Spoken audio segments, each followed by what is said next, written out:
Good morning, everyone on the West Coast, and good evening, everyone in Budapest. I'm Grant Cohn, and that is the most famous, accomplished NFL analyst in Budapest, Botond, the one and only. How are you? Hey everyone, it's so good to be back. I was waiting for this so long. First of all, I have to say sorry for this crappy camera picture, but we are doing some renovations in our living room, so that's why I cannot use my PC as usual. And sorry for the late start. It was because of me, not because of Grant. It's not his fault. It was me. Sorry, guys. And thanks for the kind words, Grant. Actually, it feels really great that you think that maybe I am the most famous Hungarian analyst in the US. I'm pretty sure. In US, I'm okay. In US, yeah. In US, I'm pretty sure that I am, because I don't think that there's anyone else who is speaking with anybody else in the US about American football besides of me. But here in Hungary, there are some guys who are doing TV broadcasting for a longer time than I am. So I'm okay. quite Fair into enough. it. Sorry, I don't mean to. That's very diplomatic of you to say. Well, can you tell the people we haven't been on a show together for like a month? What have you been up to the last month? Well, guys, I had a lot of work because when the TV signed me, hey Chase, when the TV signed me to be their NFL analyst during the regular season, they told me that they want to build a real culture here in Hungary of the NFL, and that's why they brought a lot of series from ESPN, NBC, and other other TV channels, and we were working on those things in the past couple weeks. So I was a translator, I was a synchronizing actor, so I gave my voice to a lot of American famous football players and coaches. Nice. And other stuff. So it's quite a journey. I really like that. And last week it was my debut, my first game that I have analyzed. It was a Dolphins Bengals game, which was quite great, I must say. So I was really scared that that game is going to be not going to be good at all, but it was great. It was exciting, and I think it was perfect for debut. I'm glad. Okay. Well, we're all excited for you. Let's talk about the 49ers a little bit, since it's been a while. We have the title of this show is How to Build an Offense Around Trey Lance. We're going to build up to that. First, we got some news. The 49ers cut down to 53 men on their roster yesterday, and now some were released. Some players were waived. The younger guys, they have to go through waivers, and these are usually the younger players are the ones you want to keep. The ones also that would get claimed by other teams. What happened is 3 guys have gotten claimed already. They are Simba Webster, Dakota Shepley, Justin Hilliard. Webster's a wide receiver, returner. Shepley's an offensive lineman. Hilliard's a linebacker. It's kind of rough to lose young players when you kept veteran Tom Compton, veteran Devontae Harris. Who else? I mean, Charlie Werner. I mean, I think there are certain guys the Niners kept that they hold near and dear to their hearts that the rest of the league isn't interested in. And I think it's tough to lose 3 guys that I mean, the Seahawks looked at Dakota Shepley and they were like, we'll take him. We didn't have him in camp. While the Niners are like, well, at least we have Tom Compton. What do you think? Well, same old story again.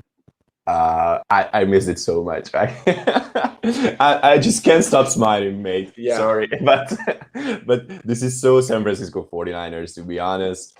I'm not surprised.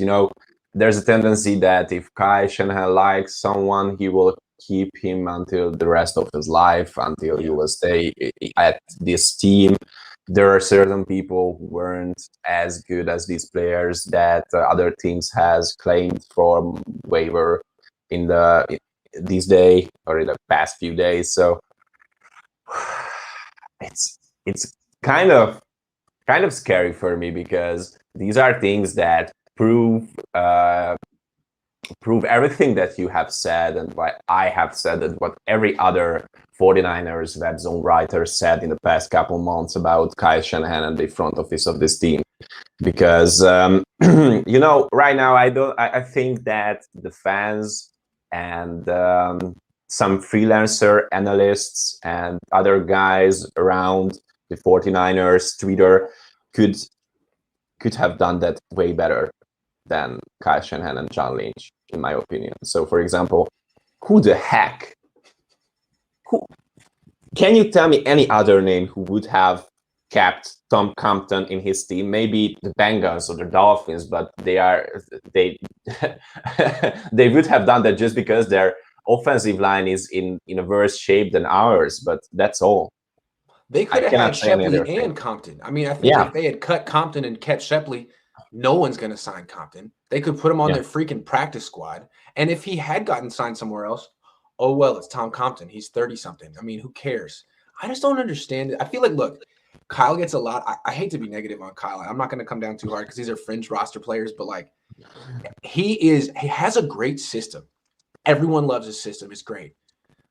The rest of his game as a head coach, brings up some questions like, dude, who are you keeping on your roster? I mean, I think he's more concerned with I need a certain number of players at this position or that position, and we need to keep the best players on this team. Yeah, 3 guys. That's what I'm saying. When Kai does things like that, you cannot not question what he is doing around this team. So it's just blew my mind when I heard this news. They waste cap space. They don't keep players that are NFL caliber. They're a very inefficient organization, but they have this great system on offense. They kind of bail themselves out, but they could be so much better if they just kept the best players, used all their cap space, didn't spend $27 million on a quarterback who's going to spend, half the time on the field, just handing off. I'm just saying. But yeah, I mean, they're still a good team, but they could be so much better if they cut the drag. Anyway, so they lost 3 players that were interesting. Anyway, moving on. Let's get positive. I've been thinking a lot about this 2-quarterback system, Botond. And while people don't do it mostly, I don't know if it's going to work out great for Trey Lance's development, how it'll make him better as a passer. I do think it's going to be I think it's going to work week 1. And I think Detroit's defense, which sucks, is going to have no clue what to do. Because look, tell me, I mean, you play football, but tell me, like, am I wrong here? It seems like if you could spend all week preparing for Jimmy Garoppolo, you could probably shut him down. There's not that much to worry about. And then if you could also spend the whole week worrying about Trey, I mean, his zone read package is going to be very good, but there's not a lot that he's doing right now. So if you could focus the whole week on stopping that one play, you could do pretty well. But if you have to split your time between both, it seems like one quarterback makes the other better, that you just kind of come into the game unprepared. You don't even know how much Trey Lance is. He could play not at all, but you spent half the week preparing for him. That makes Jimmy better. What do you think? That's so true. I remember there were certain games here in Hungary when we have faced against those type of 2-quarterback systems, when there were 2 different style of quarterbacks, one scrambler and the other as a gunslinger. And it was hard, but with a great game plan, I think the situation is manageable, but you have to worry a lot about your offense because they have to keep up the pace and put up some points onto the table. Because if they don't, then you are screwed, because there's nothing you can do against this for real. You can limit those offenses, those 2-quarterback offenses, but you just can't stop them. So what I think of right now is I don't think that Detroit Lions is a good team at all, and that's why I think that they are screwed anyway. Whoever starts for the 49ers, pretty much, they are just screwed. So I like the master plan of Kyle Shanahan that we are going to run this 2-quarterback system, but he could have drafted Kellen Mond. True. For that 2-quarterback system. I'm with you on that. And you just don't give up 3 first-rounders for a guy who will share his playtime with Jimmy Garoppolo. I know. And you just don't give up that amount of draft picks for a guy who just won't get any. Who's going to be playing like Taysom Hill? Yeah. Yes. But here's the thing, like, there's a reason. I'm with you on that. I totally agree. I'm just trying to be positive for a day. And the thing is, like, there's a reason that Sean Payton does that. Okay. He does it. I mean, he doesn't use Taysom Hill a lot, but the whole idea is it doesn't matter how much you use him. You don't know how much he's going to be used. And the other team has to spend the whole week preparing for it. And it's like overwhelming people with homework. You know, read two textbooks. And it's just overwhelming. And I think what Kyle's thinking, for the same kind of reasons, he knows what it does to people during the week. And they're going to use Trey Lance more than the Saints use Taysom Hill. And preparing for him will be harder than preparing for Taysom Hill because he's better. So I think that while neither quarterback is really taking this job, it can kind of make both of them better, I think. Because I think, like, the book is out on Jimmy. It's easy to prepare for him. If you have all week, you can shut him down, learn his tendencies, shut him down. But now you're distracted by Trey Lance and vice versa. So that's something. You know, there's a certain point where I think, when I think of the new generation of young quarterbacks, because I do think that most of them can play in two different styles. They can be original gunslingers, or at least most of them can be original gunslinger, and they can be a scrambler as well. And that's why I don't think that you have to, that you should just have two starting quarterback to be your starters week to week. And the amount of money that Jimmy earns this year is ridiculously high when we are going to use him just for half of the offensive snaps. So that's why I think it's just, I just can't agree with that, you know, because when Kyle could have focused during the training camp about developing Trey Lance to be a better pocket passer, to work on his flows, to make him look better in a style of play that Jimmy does right now. So, you know, the greatest thing about Patrick Mahomes or Justin Herbert or right now Justin Fields, because I have to say, sorry guys, sorry every Justin Fields fan, I was kind of wrong about him. He is way better than I thought that he will be, but those were just preseason games, so wait for the regular season, guys.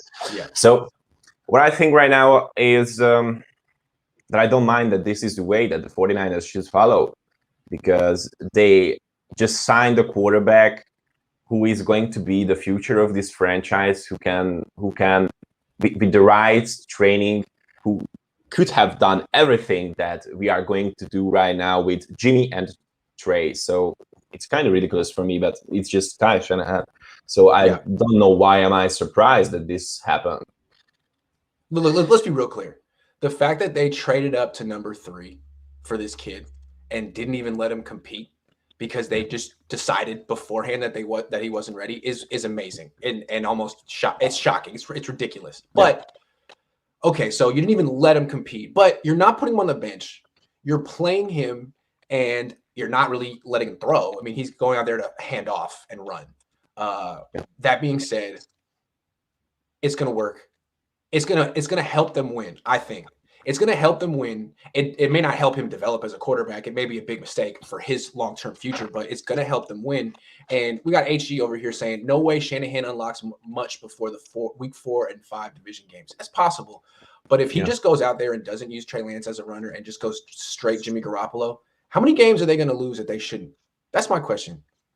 They got to be careful with that, because Jimmy has really not played well the last 11 starts of his career. And, you know, he throws a lot of picks. He gets hurt. How long is Jimmy going to last if he's playing all the snaps or 95%? I don't know. I don't trust him. Yeah, and there's another thing. On the first couple weeks, you can play like that and expect your team to be more successful with this 2-quarterback system. But after that, every team is going to have example of what you are doing. Your tendencies when you use him. Exactly. Yeah. Good point. You can just use that until that, and after that point, they will find out how to at least shut down one of your quarterbacks. And if they do that, then you have to move out your other quarterback from its comfort zone, and that is going to make some really bad situations for the 49ers in the future. So that's right. That's what I think of right now. Good point. Good call. All right, move on. I was tweeting some stuff last night, and let me just make the case. I tweeted that Trey Lance is the most gifted quarterback I've ever seen. Now, that doesn't mean he's going to be successful. Gifted people fail all the time. He's going to need to put in the work, and he's going to need great coaches, not just a great system, like great mentoring and coaches, because he has to work on mechanics, and he has to harness the velocity. Until he learns to harness that velocity, which is like a superpower, he's going to struggle, period. And if he never learns to harness it, he's going to flop. But that being said, he's the most gifted quarterback I've ever seen. And let me just make the case. He's 21 years old. He throws like Josh Allen. I mean, he has a super power. Like, he's got a Brett Favre arm. He's got a super strong arm, and he doesn't have the long windup of Colin Kaepernick. It's a much quicker release with extreme power. And although he has to work in his spiral, the ball is getting to the spots he wants it to get to most of the time. That being so, but there's a lot of quarterbacks who throw hard. Aaron Rodgers, Patrick Mahomes, a lot of guys like that. They don't run like this guy. And people minimize quarterback running, but I don't. I think it's a huge part of the game. And you look what Lamar Jackson's able to do. He's great. He's the best of all time on the zone read stuff. He's like a scat back, very quick, but 210 pounds, but like a scat back, his style. Trey Lance is like a bell cow.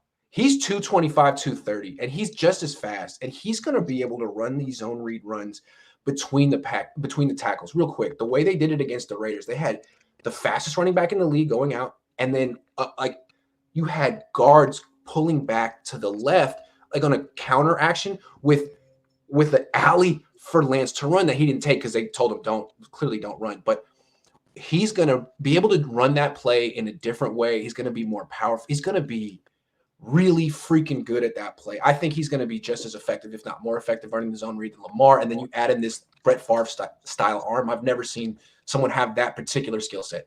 Plus, he's so smart and so dedicated to learning the position the way it's supposed to be played. Never seen someone with this combination of skill sets. I understand. Well, it's kind of hard. I made a lot of tape watching about how Trey developed himself during the training camp, because I do think that, of course, there are some coaches who are working with him, but I said before that I don't mind that Kyle Shanahan can help him develop into a great pocket passer in the NFL, and I don't think that right now we have the coaching staff who are ideal for this guy to be better. But he worked on his throwing motion during the training camp, and they tried to get him a faster release, and they tried to teach him how to throw with more touch, I think, and that's why he's unbelievably strong and fast balls are a little bit wobbly, which makes his receivers miss those catches more, and that's a concern for me as well, because I don't think that that with half of the playing time he can get rid of that mistake for now. So on the other hand, we have a lot of talented guys in different receiving positions who has some great hands, but they are not elite at catching the ball. They are elite with the ball in their hands. So that's what I think of, that if we switch during the season to be Trey or starter, Kai better just train him to get rid of those wobbly balls, because if we are not going to do that, we will have a lot of problems with those wobbly balls. No, he's going to struggle if he keeps doing that. Yeah, he's going to struggle.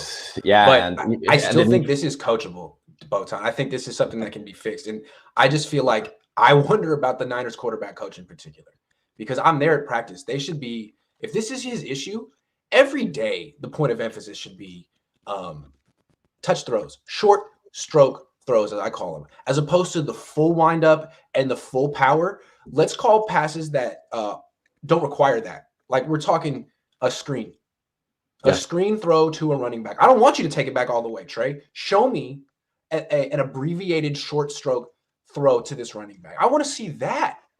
And they should be working on that all the time. In games, they should be calling that. And then once you complete the screen, now I want to do a play action bootleg dump off. That was the first play of the game they called for Jimmy against the Raiders. I want stuff that you like absolutely require touch. And then we'll build up to the longer stuff. So because right now it seems like the beginning of the game, he's overamped, all this adrenaline. It's like, whoa, dude, let's nice and neat. Let's work on putting. Let's work on freaking putting here. So I'm with you on that. I just wish that I'm concerned that even a great talent like Trey Lance can flop if he doesn't have the right coaching. And this Rich Gangarello, I don't know if he's what he's good at or what his skill set is, but he's never developed a quarterback. Look at Buffalo. They've had success with this. Look at the guy in Atlanta. He comes from Tennessee. All of a sudden, he's had success with Ryan Tannehill. Josh Rosen's looking pretty good. I just look here's the thing. Kyle's going to have first crack, okay? He's get the first crack to do something good with Trey Lance. If he stalls out, there's going to be 15 more coaches waiting in line to coach this kid.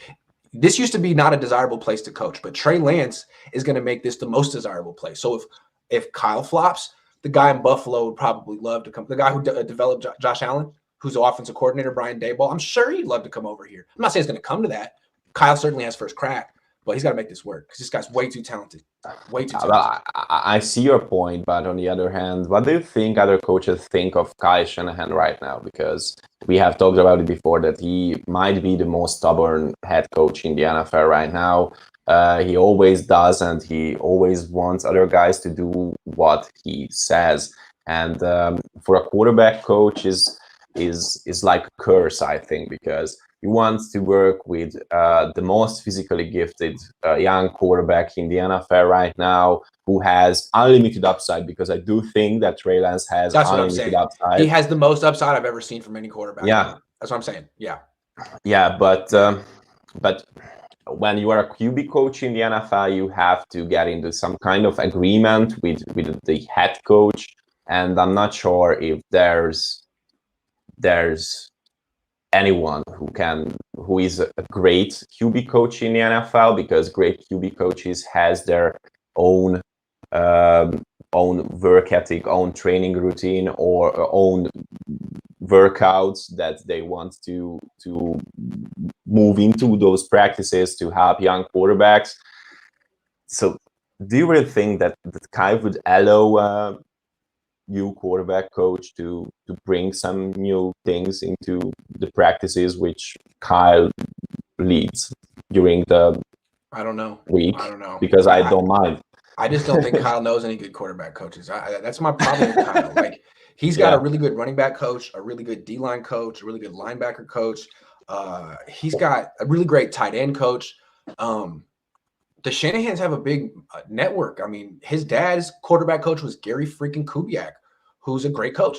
Where is Kyle's Gary Kubiak? Because it ain't Scangarello. It wasn't Shane Day. And this is the most important position coach on the team. This is the most important player on the team. And just because he's so gifted doesn't mean that he's going to work out. Yeah. You need coaching. You need great coaching. And when I see him go out in every game and still have the same mistake, throwing 5-yard passes too hard, I'm like, well, it's not a point of emphasis in practice. I'm there. It's not something that they're drilling into him. They should be hammering it into him every freaking day. And they're not. And that's on them. So anyway, Daniel has a question here. With how adamant KS was about Kyle Shanahan was about moving on from Jimmy at the beginning of the offseason, do you think this is front office pressure? Jed stated he was okay with 2 seasons of Jimmy starting after the draft. All right, let me tell you my theory real quick. I'm going to do it quick and tell me what you think, all right?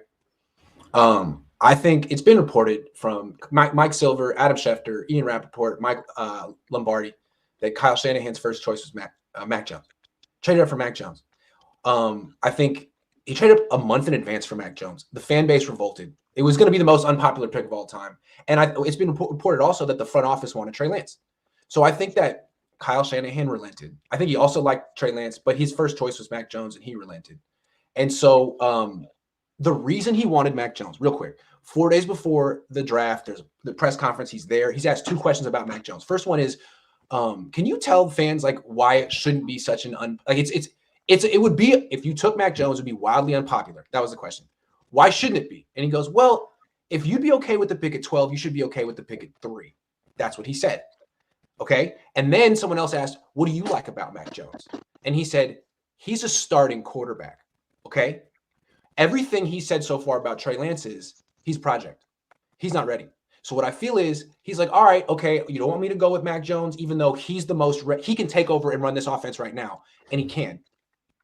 They're like, all right, you want me to go with Trey Lance? That's fine, but you just have to acknowledge that he's a project, and don't fire me if I don't play him right away. I'm not going to play him right away. He's not ready. And they're like, all right, that's fine. Keep Jimmy. That's what I think happened here.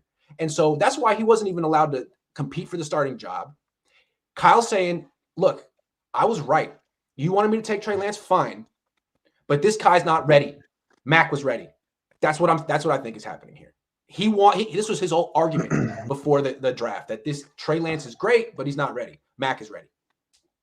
Well, after further thinking after the draft, I thought that there were two scenarios. There were two scenarios in my head, two conspiracy theories. The first one that you have said in the past 1.5 minutes. And the other one was that the 49ers drafted Trey Lance just because he knows that even though Chad doesn't say that he is kind of on a hot seat right now at the 49ers, and with Trey Lance, he can buy some time for himself to prove other people that they were wrong about him, that he's just a great offensive mind, nothing else. So that's why I was thinking. On the other hand, yeah, it's kind of the same situation about those Mac Jones rumors that so it's quite similar to when the 49ers traded for Jimmy Garoppolo, because there were another quarterback that Kyle wanted, and they just haven't agreed with Kyle, and they just brought in Jimmy Garoppolo, who Kyle doesn't like at all, and we must agree that he doesn't like Jimmy Garoppolo at all. It's kind of same situation right now, I think, because Kai wanted Mac Jones. I said that I did think that Mac Jones was the safer pick for the 49ers, especially with the lack of coaching talent at quarterback position. Mm-hmm. And he got Trey Lance. So it's kind of same situation. I don't think that Kai likes this situation right now, but that's for sure that this situation gave him some more time to be in a great position, so to not be on a hot seat, because right now everybody is like, okay, when the 49ers fails this season, then give Kyle some more years, because he had to put some more work into the Trey Lance project. So that's what I'm thinking right now. But just remember, the Niners traded up to 3 because they wanted a new starting quarterback. They don't want Jimmy to be their starter. They don't want Jimmy to be their starter. So they traded up to 3 because they want a new starting quarterback. And when asked, like, why should Mac not be unpopular? Well, if you liked him at 12, you should like him at 3. That was his quote. And then finally, what do you like about Mac? He's a starting quarterback. He's told us through pretty much all offseason he doesn't see Trey as a starting quarterback yet. That's what his point is. And you know how Kyle is. He's more interested in being right than doing what's best for whatever team he's working for that year. He's always loyal to his, I would have to say, ego. I was right. You wanted me to do this. Okay, I can make this work too, but on my schedule. If I was right about this, Mac would be starting for me right now, and he would, because the way the offense has been constructed for Jimmy Garoppolo, Mac could step right in and do the same thing better. Yeah. Trey is way different. You have to actually create a new offense for Trey. And so far, what's annoyed me about this offseason is that they haven't. There's the zone read, that's great. But in terms of the passing game, it's all the stuff you wanted to do with Mac. He's in the pocket all the time. Hey, man, if that's what you wanted to do, then stick to your guns and take Mac Jones. Don't do this, because now he's already gotten sacked a bunch of times and he's broken his finger, dude. What are you doing? What are you doing? Get him out of the pocket. Act like you want this kid. That's all I'm saying. That's all I'm saying. Dude says Jimmy Garoppolo 1.8, 18 plus. I have no idea what these numbers mean, but I think it's like gematria, and it's basically saying the Niners are going to win the Super Bowl. So, okay, so Josh says he's a new member. Thank you very much. We have a couple more topics. All right. How to build an offense around Trey Lance. If we were the offensive coordinators for the 49ers, what would we be building here? Wow. It's an interesting question, and I do think that the 49ers right now has the talent to build a team around Trey Lance, and they just don't have to draft or to trade for anybody in the league, because with Trey Lance you can run the same run-heavy offense with more deep plus passing plays, with more play action, with zone read, with read option, with RPOs. Because I do think these are options with Trey Lance, because no one knows what to expect from him from snap to snap, when he is in shotgun position, when he's under center, when he's in pistol formation. So he's just a great guy. We have some gadget players with Debo Samuel, Brandon Ayuk, Raheem Mostert is the fastest running back right now in the NFL. We have a completely different style of running back with Trey Sermon, who is really great, and I was surprised how great he is after all, because he is so fast. He is so fast with that great size. I'm a big fan of him right now. I'm a big fan of him, and we have an offensive line which is great at run blocking. I think that everything is there to build a great offense around Trey Lance, but you have to be creative. You have to be really an offensive mastermind. And if you are really an offensive mastermind, then there's no one in this league which can stop the 49ers after some years of development from Trey Lance. Okay. He can pass the ball, he can run the ball, and we have everything to make him work. All right. Look, if I was building this playbook, here's how I would do it. I'm gonna start it like this. Let's talk about the quarterback run game. It's got to be huge. It's got to be. I'm like, a lot of people I think are afraid to use the quarterback in the run game because they might get hurt. I don't see it that way. To me, football is, there's two ways to think of it. There's the phone booth game, you know, everyone's in tight spaces, and there's the space game.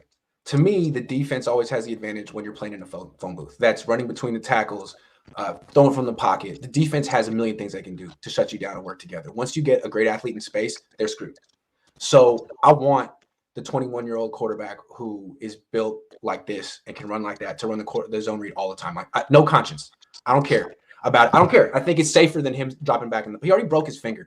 Like, Lamar Jackson doesn't get hurt running the zone read because he's a supreme athlete. Trey Lance will be fine. I want that. And it's like, it's going to be a particular way. The way that Kaepernick did it was outside, you know, running outside, fake it with the running back up the middle, run outside. That's a lot how Lamar Jackson does it too. With Lance, I think I would invert it. And you saw it. We talked about it. Well, you have Mostert threatening the edge, and then he's the one coming between the tackles. What do linebackers do? If they freeze, they can't catch up to Mostert. He's too fast. And if they react to Mostert, they are screwed. They're going to get gashed between the tackles. So I think you can see a particular style of Lance running between the tackles that you would say, like, oh my God, you can't do that with a quarterback in the NFL. No, he's going to destroy defenses right between the tackles. So I think that's where I would start with that kind of running. And of course, he can get outside the tackles too, but it's going to be devastating Botond. Just that stuff. That's a good place to start. Devastating. Yeah, that's for like sure. The Ravens offense, essentially. Yeah. Yeah, kind of, but Trey is more powerful. More powerful, yes. Built differently. I do think that on the inside he can be a power runner as well. That's what I'm saying. I love this. So I love this. Like he could be a power runner the way Cam Newton was when he was younger, but he's faster than Cam. Faster that he can pull away from defense. Anyway, so that's how you start, and then you move on to play action. This is why I think he's on the team as opposed to, I mean, the play action game from him, both from under center and from the pistol and from the gun, it should be something you do you should every throw should until like 3rd and 7 or your 2-minute drill should be play action in some way, because he's really good at it. And that's where you can get him on the move, moving left and right, faking and run this way, moving out this way. And so natural throwing on the run. I think the whole play action movement package can be something that the Ravens can't do. Like, they can't do that with Lamar Jackson. It's not as powerful, but when you get him out of the pocket on the move, first of all, it's like a one read. If the guy's not open, you can have like a high-low read and a run. And then if it's not there, just run, dude. You're in space, just run, and you can throw the ball out of bounds. It's like much simpler quarterbacking than drop back, go through your progressions really fast while you're standing still. That's hard. That takes experience. Anyway, that's the second thing I would do. I would want him to attempt a higher percentage of play action passes than any other quarterback in the league. That's such a great idea because, when defensive was on the field, I was strong and a free safety when I was an American football player. And it's all about trying to react to what the offenses are doing. And if you have that kind of dual threat quarterback with those freakish athletic guys like Deebo Samuel, Brandon Ayuk, Raheem Mostert, and George Kittle, and Kyle Juszczyk as well, you just don't know what to do because they can just tear your defense apart. Yes, absolutely. Because you have to move your players onto different sides of the field. There's nothing you can do, and you will find yourself in a 1-versus-1 situation. And if you are trying to defend in a 1-versus-1 situation, you are actually screwed on the defensive side of the ball. That's right. So I mean, so basically what I'm saying is I'm trying to minimize the amount of times that he drops straight back with no play action, which is what he did all of preseason. I'm trying to minimize that. That's not what I want him to do. I just want him to be like able to keep defenses honest from the pocket. So, 50% of the time he gets the ball in the shotgun and throws a quick pass, like screens, stuff like easy stuff from the pocket, real quick, maybe the stuff that he's throwing too hard. Obviously, we're going to need him to clean that up because that needs to be part of the stuff that he can be in his game, the quick, easy throws. That's all I want you to do from the pocket. Keep the defense honest, but the whole thrust and emphasis of the offense is to get you out of it because that's where the big plays come. That's where, to me, to be a good pocket passer, first of all, you got to be like a Hall of Famer. It's so hard, and you need to be experienced. Trey, dude, that'll be you in 10 years, maybe. Until then, you're gonna be. I mean, it's gonna be a struggle. But as soon as you break the pocket, first now you're in space. You're a space player. The defense has none of the advantages. The game tilts in your favor. I, as a coach, am going to find as many ways as possible to get you in those situations. To me, anytime he drops back in the pocket, I hold my breath like, oh God, he's going to get hurt. He's trying to hold the ball too long. He's trying to impress the coach. He's going to get hurt. So that's how I would do it. That's how I would do it. Agree. That's how I would do it. I think if he was my quarterback, I would have the lowest percentage of pocket passes in the league. I would think most people have 90% of their throws from the pocket. If it were me, I'd have 50%. 50%. Sounds fair for me. Yep. David says, don't forget, Kyle's a master of using opponents' film study of the 49ers against them. In 2019, he routinely set up a TD play with the play that was run 5-6 weeks ago. I think that's what's happening this preseason. Yeah, him and Peyton down in New Orleans like to overwhelm teams with preparation. A million different personnel groupings, that kind of stuff. Now it's like 2 different quarterbacks. That's the ultimate. 2 different offenses.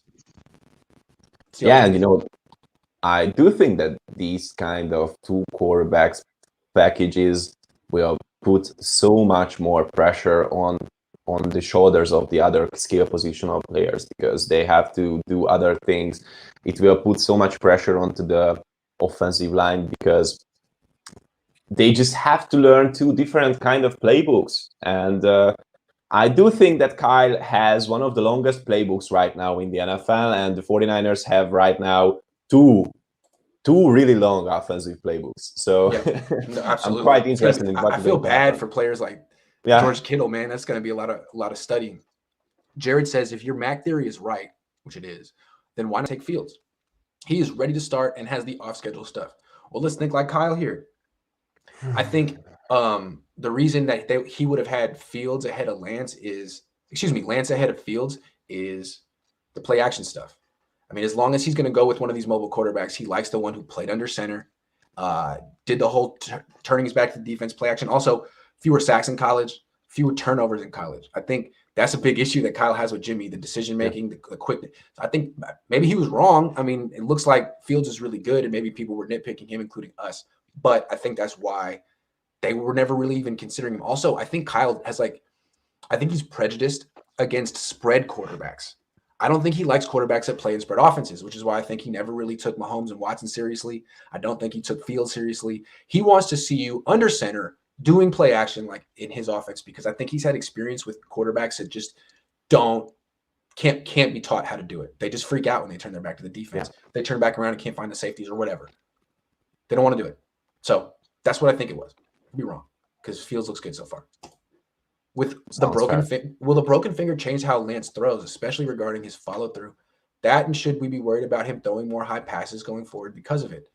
It depends on how serious that finger injury is, because well, with a broken finger, I played some quarterbacks. I wasn't good at it. I was more like running back at quarterback position, who ran the ball most of the time and who tried to run as many touchdowns as possible and threw the ball as and not throwing the ball. But I have to say that with a broken finger, it's really hard to have a great touch on the ball. And we have talked about before during this show that Trey has some problems with his touch right now. That's why his passes are wobbly. And after a finger injury, what I expect is that those passes are going to be more wobbly than they are right now. So yeah, this can be an issue absolutely in the next few weeks, in my opinion. Yeah, but I mean, it's supposed to be a 7-day injury. He's supposed to be okay next week. I mean, I still think he can run the zone read with this injury. It seems like a bad jam. Basically, he got a jam so bad that maybe like the knuckle and ear chipped a little bit. 7-day injury. Theoretically, he should be okay. I think he can still throw, the little pop pass that Jimmy Garoppolo throws to Debo. So he can do that. He can hand off. He can run. I think he can do probably he should be 100% recovered. But even if he's not, he should still be able to do whatever limited package they had envisioned for him for week 1. Yeah. That's what I'm saying. Felicia says, how much do you think this quarterback committee thing isn't just about prepping Trey, but is Shanahan experimenting and testing offbeat ideas? I wouldn't be surprised. It's Kyle Shanahan. You never know what you can expect from him. So yeah, it's possible, in my opinion. It's possible. I'm still pretty convinced that he was making an argument for Mac, and his argument for Mac was he can start right now. Trey can't, and the Niners are basically like, I don't care. Keep Jimmy. Take go slow with Trey, and he's at least making sure that he was right. If he just starts Trey Lance right away, then I mean, he was really wrong. So, and I'm just saying, some people can admit when they're wrong. I do it all the time. I'm wrong all the time. Kyle has a tough time admitting when they're wrong. It's not an easy thing to do, especially when your whole brand is that you're the smartest person in the room. So you're not just going to just admit, hey, I was wrong all the time. I can do that because I'm a clown. I'm just saying. I'm an entertainer. I'm not a freaking coach. I don't have to be right. Sometimes it's entertaining when I'm wrong. Kyle has to be right. So he's I just feel like he structured the preseason to be right. Hey, look, Trey's, I basically put the handcuffs on him. Stay in the pocket, do all the stuff that Jimmy does. Oh, he's not ready. What a freaking surprise. He couldn't do his biggest weakness well. I guess we can't start him week 1, but I will play him. Of course I'll play him. He's gonna be Taysom Hill. He's gonna be a better Taysom Hill. Hey, that's great, man. I love that. I don't think that's exactly how Brian Daboll would go about developing him, but Kyle, you're very smart too. You haven't really had a chance to develop a young quarterback. So let's see what you got. Last topic. This is your topic. I don't even know what it means. Explain. Wow. As usual, I know I wasn't here for about 2 months, but I'm the negative European guy who always speaking highly about the 49ers on positive Mondays, which we are doing once every year. So I'm kind of negative again. I know that I am.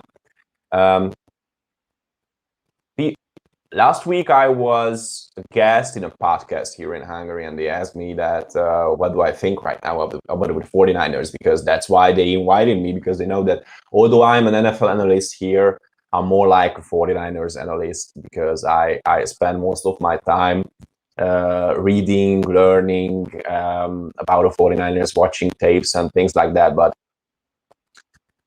they really wanted me to give my honest opinion, which is right now. When I want to describe it, I remember the time when Richard Sherman asked Tom Brady when he passed the ball to the receiver, which Richard was covered, that You met, bro. And this was the first thing that came into my mind when they asked me about Kyle, because that's what I was thinking during the whole off season after the draft.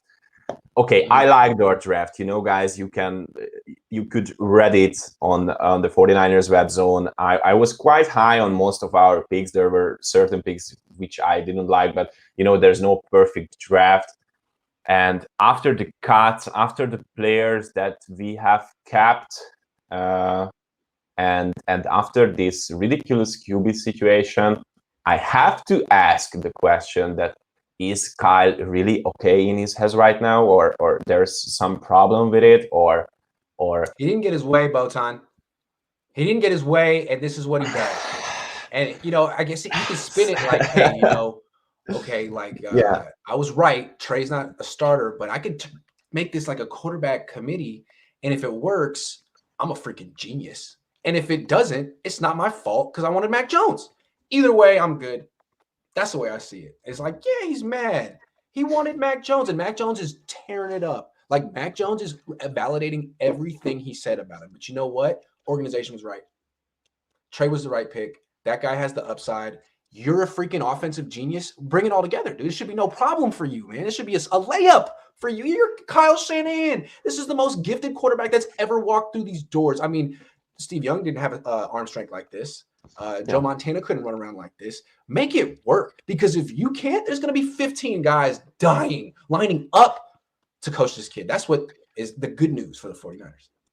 Yeah, and it's not about that he can't do that, but does he really want to do that? That's my question right now. I don't know. How stubborn is he? Is he going to do that until he proved that everybody else was wrong besides of him? Is he going to ever work out Trey Lance as his own starting quarterback, or just like a guy who was forced to be his starting quarterback? These are my questions right now. That's my question too. And here's how I judge it. When he's passing, is he passing from the pocket 90% of the time? Because if he is, then that just means that Kyle wanted Mac. Because that's what Mac does. If that's all you wanted to do is a pocket passer, then you should have taken Mac. I mean, I understand the zone read is nice, but that's not the reason you took this guy. If you want a zone read runner, you can get that in round 5. You took that because he can do that, plus the play action stuff. And if I'm talking play action out of the pocket, if you don't let him do it, then why'd you take him? Why'd you take him? Because that's what Arthur Smith does. That's what he did with Ryan Tannehill. It's like, let's get you out of the pocket as much as possible. You're not a good pocket passer. You're not. No. But play action, roll out on the move, cut the field in half. That's so much simpler, and he's good at it. Come on, Kyle used to do that with Matt Schaub when I was in college. I remember it. You had that slow-footed 5-flat 40 running Matt Schaub out in space, and it worked. When did you become this pocket passing purist? It's weird. What is that? Get back to your roots, man. I think that he thinks right now that he proved himself that he can write some playbooks with the kind of rollout passing offenses, and right now he wants to prove everybody around the world that he can do that. The same with he's stuck in 2016 with what he did with Matt Ryan. He feels like that's the end all be all of his offense. Well, dude, you should have drafted Mac Jones in, because Mac Jones is a lot like Matt Ryan, dude. And if you wanted Mac Jones, you should stay at 12. That's the thing. He said if you liked him at 12, you should like him at 3. No, Kyle, that's not how it works in this league. No. You wanted Mac, you should have stayed at 12. And you know what? You misread the quarterback market. The Bears didn't. They chilled. They were like, the Niners going up to 3. We're just gonna stay at 11. We're gonna get someone that's really good at 11. And the Patriots too. They didn't panic. The Niners moved up to 3 real quick. If the Niners hadn't taken Lance, I have no idea where he would have went. No idea. I think they misread the market. There are 2 quarterbacks that were home run picks. After that, Lance is much closer to Fields and Mac than Wilson and Lawrence. I think it's possible Lance could have went 8, could have went 10, could have been there at 12. We'll never know. But the Niners misread the market. Moved up a month early. Who does that, Botond? Nobody. Chiefs didn't do that. Nobody. That's why I said back then that I hated that move, and I still hate that move, because I do think that we will need those draft picks in the next couple of years. So while Kyle may have accurately assessed Mac Jones, you didn't accurately assess the market. And if you wanted him, all you had to do was do nothing. Do nothing. Stay at 12. I bet you if he had stayed at 12, there's a real chance that Jones and Lance both would have been available and they could have had their pick. I think so. I'm sure that could have been the situation. I think I'm guessing a lot of teams had Fields ranked over Lance.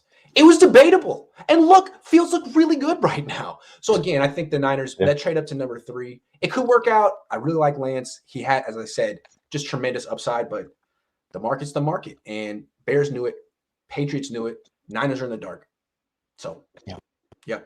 Last thing, Jeremy says Jones always was going to be ready sooner. That's true. The final word will come a few years down the road when Lance is a finished product, assuming Kyle can do it. Yeah, I totally agree. The organization was right. He was the right pick. I don't know if you needed to go up to 3 to get him, but they got him. Kyle, give us a smile. This is good. You should want this challenge. Yeah. I mean, Mike Holmgren would knock this out of the park. He's the one who developed Steve Young, and Brett Favre would knock this out of the park. This is a layup for you, man. Come on. You got this. Yeah, the thing is that you guys, our viewers, have to understand our point of view, that we are just concerned if Kyle will develop Lance into his final stage of his career, because we don't mind that, or we don't know that if he can do that. So that's our problem with this thing right now. Yeah. So Kyle, if you're mad, bro, don't be mad. You just got the most gifted quarterback I've ever seen, and you're a hell of a coach from what I've heard. Let's see you do it, man. I think you got this. You got the scheme. You just need a little, my dad says 90% of mentoring is psychological handholding. Let's see you do that, Kyle. Psychological handholding, because you can do the opposite. I think you can get in your players' heads and really bring them down. Let's see you do the opposite, because that's what Trey needs right now. He needs some psychological handholding, and he needs some touch. Let's see you get a real quarterback coach, Kyle. Anyway, Botond. It started off, it was dinner time, and now it's midnight over there. Thank you for doing it. It must have been a long day. Yeah, it was a long day, but man, it's so great to be back. It's so great to hear about all our viewers that I knew before. I'm so happy that I see a lot of new faces. I'm so happy to be back, and I just want to do that every week from now until the end of the season, when I'm going to take a break because I'm tired as hell. Go knock out, man. Thank you so much, everyone. I'm going to be back in an hour with Sibilla. Stay tuned. Be back soon. Good stuff, folks. See you guys.